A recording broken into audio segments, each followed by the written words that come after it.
battle it was, and we'll be seeing more from Hotel later in the series. I like that one.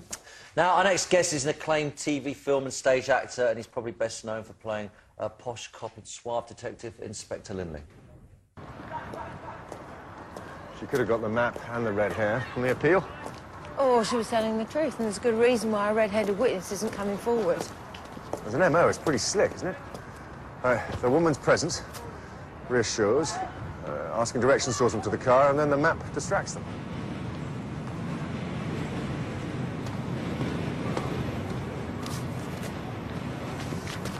Sir? It could be Kelly's. Maybe she struggled. Oh, she was trying to leave us a trail. Ooh, it's the trail. It's the voice. Nathaniel Parker, welcome to the show. That was lucky that shoe was there, wasn't it? That is from tonight, and it is the last time we'll be seeing... 7 years. Hopefully it's not the last time we've seen it. It was the last episode we shot, anyway. Yeah, it's the last one we'll shoot. Finished now. 7 years of 7 your life. years, 23 episodes. Actually, that's not many in 7 years, is it? No, it's really? not. In America, they'll do that in 6 months. Six months. No, we have had quite a generous schedule for us. So we took, for 4 episodes, which is what we shot every year, we'd have 5 or 6 months. So it was good. Is it bringing a tear to your eye? Are you sad that it's ending? Of course I'm sad that I won't be working with all those people again. I had an absolute ball, and for 7 years, other actors would come in, float in for an episode and then float out again, and I had a lovely time, you know. And not to work with Sharon, she's very bizarre. Sharon Small. Yeah, she's Sharon very Small, good, who plays Havers in it. She's now doing Mistresses, which, you know, obviously trying to get in on that. You're not managed yet. No, not yet. So that would be a great shame not to be working with Sharon every year. But it's really popular in the States as well, wasn't it? Yes, so it's all over the place. Yeah. People have turned up. I'm doing a play at the moment, and some of the audience come from literally all over the world to come and see it because of Inspector Linley. And I think, OK, that's nice. I mean, it's flattering. When you say all over the world, what other territories are there apart from America? Well, you know, you hear some bands who aren't very big here go, oh, I'm big in Germany. Yeah, you know, it's very big in Germany. I have, and Holland, I think, where they're number one. Do they subtitle your W? They dub me in Germany. No, the and in obvious China. thing. But we shot one scene, I think, the previous series in Trafalgar Square. And, you know, you look off Trafalgar Square, it's very exciting. There's people coming up and hundreds of people looking at you and watching. Of course, I did actually do the great thing of slipping onto my arse. But apart from that moment, there were people in the crowd going, what is it? Oh, Inspector. And I heard voices from all over the world, from China and Singapore and places, and they came up to me and said, I've never heard your voice before. Oh, brilliant. I think your voice is so much part of it as well. It must be odd to dub. I think it is for them too, in the other, you know, whoever voices it What's it ever. like, though, hearing yourself in Chinese or something? I've never heard myself in Chinese. I have heard it in German, though, That would be which is great, kind of wouldn't strange.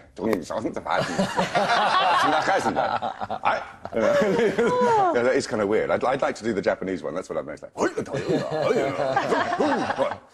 I can see you. So why is it coming to an end then? Why would they do I think the this? BBC had, you know, they have a mandate that they have to fulfil, and they've got lots of shows they need to do, and they can't always rest on their laurels and use shows that have quite good figures all the time. It was a surprise when we finished it, and this isn't an episode where we wrap it up or anything. Havers and I don't walk off into the sunset So together. has it been left open then? But it was done. It was stopped after the episode, so we didn't know at the time. Right. So it's been left open perhaps for coming back? Not that I know You of. never know. No. And you know, it's a lovely feeling for me to suddenly be going, hey, actually, there's other things to do. Yeah.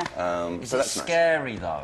Yes, it was quite scary. But weirdly, I took a bit of time off after the last episode anyway. And I did this time last year, there was a big appeal going out for Chad and Darfur, which the DEC, the Disasters Emergency Committee, were in charge of. And, you know, they've now been doing the awful things in Burma and China. And so I was fronting their campaign for Chad and Darfur, and I found myself getting very involved in it. And thanks to a wonderful charity called Concern UK, going out to Chad to make a documentary about it for a bit. So I got really involved in that stuff I couldn't have done if I was tied, you know, to a camera here. So. But you're back turning the boards again. I am turning the boards. Before we go into that, we've got another clip from tonight. We've got it, and we want to show everyone. Right. Okay.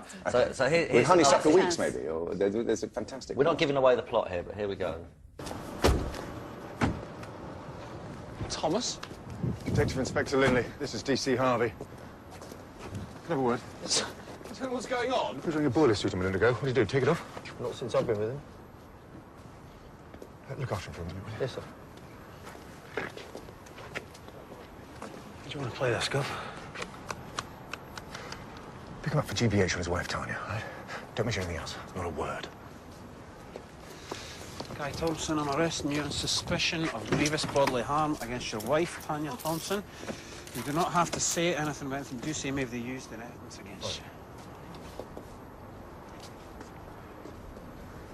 No boiler suit. You're kidding? I want every inch of this road searched from here back to the junction, right? Ooh. Nice. Yeah. What time's it on? Looks like I got it wrong again. 8 o'clock. 8 o'clock. There we go. I think.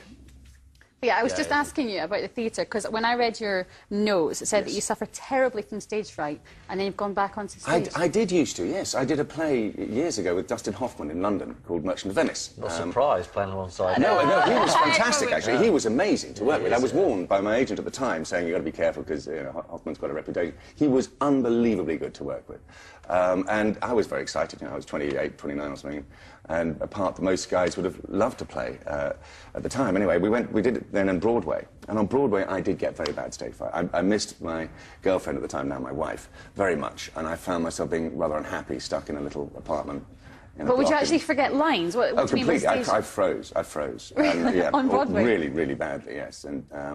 And your body temperature shoots down to about 0, and yet you're sweating like a pig with seconds. But this happens in a matter of seconds. Matter of seconds. Yeah. What happens then? Well, you become very familiar with the words quite quickly when you're doing a play. You have to. And sometimes if you've done a play already that day, you've done a matinee, in the evening show, you're thinking, have I done this line already? Or, oh, my God, what's the end of this line?